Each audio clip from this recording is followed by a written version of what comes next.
we're going to have a look at the front pages this morning. There they are, the Daily Mail. It's got a different one than we were going to talk about, but it's also talking about soaring energy prices. Devastatingly, it could push the average annual bill above £2,000, which is unbelievable, isn't huge, it? isn't I mean, it? that's not including any lift-off cap. Very worrying for people. And also that picture of Adele talking about her weight loss at the front cover of Vogue, which is extraordinary. She also makes the front of the Times, and their headline is all about the cost of a family holiday. It's going to fall by £200 after ministers have announced that the PCR tests for foreign travel are to be scrapped in time for half-term. And the Daily Telegraph reports flu deaths could be the worst for 50 years this winter, with officials fearing the number of fatalities could reach 60,000.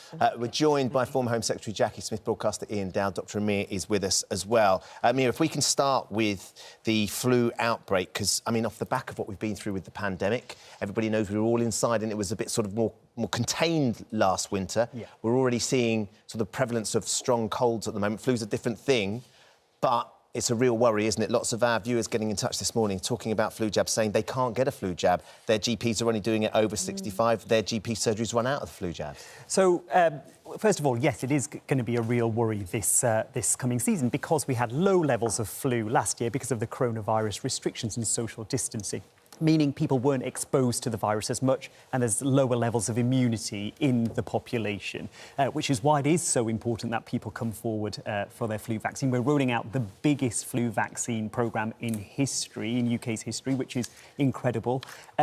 We, as a practice, had a delay in our delivery of flu vaccines by about 3 weeks, which has put us back quite significantly. So we are now vaccinating our elderly population first.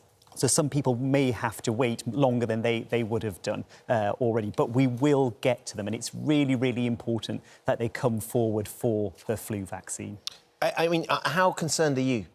I am concerned, really. I mean, this delay won't have helped, but also we haven't been able to kind of look at which flu strains are likely to affect us this year because of low levels last year. So we've put together a really good vaccine, which will hopefully help reduce the number of hospital admissions and deaths from flu. But combined flu and COVID risk is a real concern. So having the booster and the flu vaccine together is important. OK to do, is it? It's OK to have them together, yes. It feels like there's a lot of... We're having to observe a lot of sort of caution at the moment. Everybody argues, definitely get the jab, but it may not keep you safe for much longer. The World Health Organization saying we're very close to a moment, because of the way things are around the world, to a vaccine resilient strain bursting forth. The flu, definitely get it, because it will give you some protection, but we don't know, so you still got to be very cautious about, you know, infection and getting flu, because it does kill, on average, doesn't it, about 18,000 people a year flu? Around 11,000. So over the last 5 years, the average has been about 11,000, but there's a prediction that that could be higher this year. Much higher, yeah. The World Health Organization is concerned around the COVID crisis because they're worried that the poorer countries haven't been vaccinated enough, and that could lead to an increased risk of a variant coming out. That puts all the hard work we've put into vaccinating to waste, really. But they're aiming to vaccinate 40% of poorer countries who haven't yet been fully vaccinated by the end of this year, 70% by the middle of 2022. They really need wealthier countries to step forward and donate vaccines for that purpose. But you're right, there is a lot of caution, and quite rightly so, because this winter is unprecedented. We've got COVID and flu together, but we haven't got the restrictions of last year. So it's really important. The booster and the flu vaccine, when you're offered it, it could be separately, it could be together. Either is fine. Go for your appointment. Just one word on that before we go to you two. It's always delightful to have you here. Is we're talking to Grant Shapps later in the programme about many things, I'm sure, but also that change to the red list countries. In the light of that problem with vaccination around the world, are you as confident as the government appears to be about travel in that way? I think travel is always a precarious kind of activity, particularly now. Yes, we've got good levels of vaccinations and there are improving levels of vaccinations across the world. I think countries like South Africa, Brazil, which are moving onto this green list, coming back from there or returning from there without a PCR test, where we know there's variants that have high resistance to the vaccines, is really concerning. And I'm just hoping they know what they're doing. Yeah. Famous last words. That's a good expression, isn't it? Jackie, sorry, I'll say no more. Yeah. Jackie, you've only recently left your job at the hospital trust, and I know that was a sort of, it's a job that you've started a new one. You've started a new one. But in one door, out the other. Bigger one. Can't get enough of her. But I'm interested to understand what their expectation of was of flu this winter, because 60,000 deaths is a huge increase in numbers.